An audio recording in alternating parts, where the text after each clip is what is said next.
భారతదేశ చరిత్రలో క్రూరులైన వారు సిరాజ్ ఉజ్ దౌలా, బెంగాల్ చివరి నవాబు క్రూరుడు. 57లో ఉరి తీయబడ్డాడు. ఎంత క్రూరుడు అంటే చిన్న గదిలో 146 మంది సైనికులను కుక్కాడు. తెల్లవారేసరికి 23 మంది మిగిలారు. గాలి ఆడక నీరు లేక ప్రాణాలు వదిలారు. మరియు మహారాష్ట్రలో ఆర్యులైన ప్రీష్వా బ్రాహ్మణులు పంచవర్ణమని కులమని సృష్టించి మూతికి ముంత ముడ్డికి చీపురు దళితులకు ఉంచి నరరూప రాక్షసులుగా ప్రవర్తించారు దశాబ్దాల కాలం.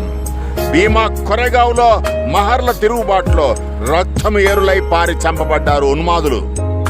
అలాగే ప్రపంచంలో జర్మనీ దేశంలో నియంత అడాల్ఫ్ హిట్లర్ 60 లక్షల మంది యూదులను మానవ హననం చేశాడు. తన్ను తాను కాల్చుకొని చంపుకున్నాడు.